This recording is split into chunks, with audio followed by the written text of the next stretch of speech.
foil. Hey, so we're doing a quick Christmas thing, cooking in the pantry with Chef Kyle Williamson. What's in the pantry? I can't remember the name of my own show. Okay, we'll try doing that one again on take two. But we're doing two versions of spatchcock chicken. Along with that, we have some other nice little sides. But other than that, let's just look at what we're going to do with the chicken. Number one.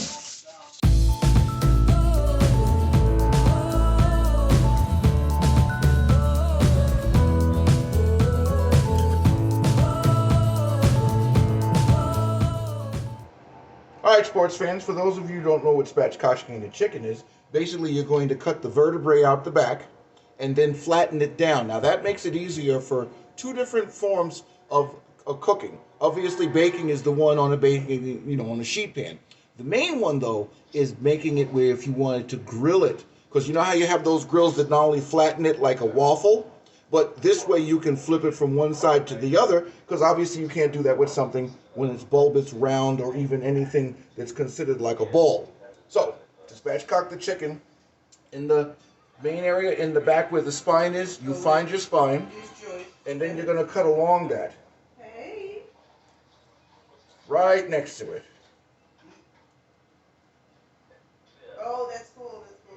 Yeah. It wasn't a lot to do. I was just cleaning up the house and stuff. But yeah, Kyle's here. He's cooking.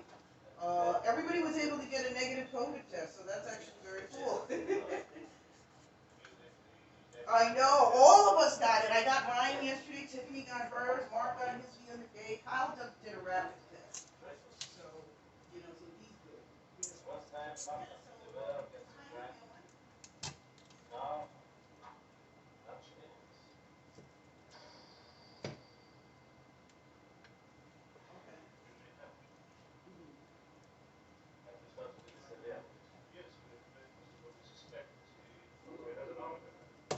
And that last little gristle, and we're done. I can use that extra meat if I want.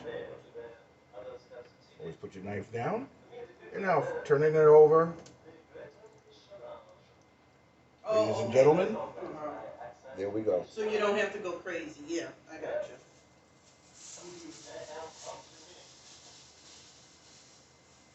Oh, that's right. Always taking your gloves off, ladies and gentlemen, because once again, blood, clean. See you in a few with the next one. All right, so we're gonna do number two, and I don't mean that. Don't do number two. And I don't mean that the wrong way, because once again, this has nothing to do with food. We're gonna cut open number two. It's gonna be the same method, of course, but this one's gonna be the savory. The next picture is gonna be of both the sweet. I'll explain what's in it, and then the savory, and I'll explain what's in it. And then we'll get ready to get the stuff into the oven so we can get started. Okay, ladies and gentlemen? See you in a minute. All right, so what I'm about to show you is going to be numbers chicken 1, chicken 2. They're going into the oven as we speak right now. So the good thing about it is that I feel like the mixtures for both, one is definitely sweet, one has a savory, a little bit of a bite to it, but that bite will come down because remember, we're going to be putting it, not so much as the avocado oil, but chicken adds a lot of oil already in stuff. Okay, so I'll see you guys in a second.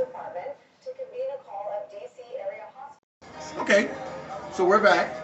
Now that I got the mixture together, I'll tell you exactly what it is. We put a little bit of red onion, a little dash of turmeric, the Chinese spice, a little bit of the salt, the sage, and a little bit of the lemon pepper. We didn't overwhelm it with any actual salt yet to say that I put some salt in, but I will put anything else that I need to add to taste in the actual mixture. Just so you can get an idea of what it looks like. This is what we're working with inside of the Cuisinart.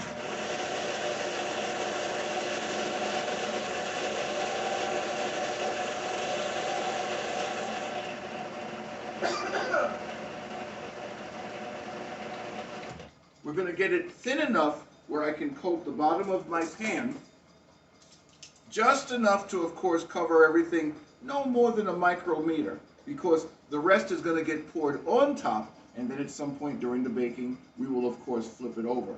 If you remember how the one that was the sweet looked, you see that this one is in more of a casserole-sized dish, because once again, it has more liquid. So we don't want this to spill over, because we want to be able to flip it, and then, of course, maintain the amount of juice and everything for the amount of the oil that will be produced from the chicken too. So Now that we got this almost done, we'll be ready to dress it onto the actual tray. I know you can't see all of my face, but I'm trying to do two things at once here, folks. We'll be able to dress it onto the tray, and then you'll see one last look in the before, and then of course into the after. See you guys in a minute. Turn this down. Hi, so now we're to the point of where the next picture you're gonna see is both numbers 1 and 2 chickens done, fully at their temperature, and all we have to do is just baste them a little bit, but you guys know what that means. That basically means me just taking the juice from the bottom part and then pouring it onto. I can use a ladle, I can use a spoon, I can pretty much use anything I want that has any form of a scoop method to it. But the thing about it is you want to pour it all over the top so you get all those juices from the bottom. They're both well over 165 degrees, which is of course what chicken has to be at its service temperature. We're going to put them back in the oven to warm, and then the next step will be, of course, let's get ready to eat. See you in a minute. So, ladies and gentlemen, once again, we have chickens number 1, the sweet, and then we have chicken number 2, the savory with a slight bit of spice. You see all this right here? This is a little bit of the red and the melange together. We're going to liquefy that within all of this part here, and we're going to put it up onto the actual chicken itself. If there's anything that we need to change, and once again, let me explain to you. See how nice and smooth that comes out with no blood or anything on it. That's when you know a chicken is completely done.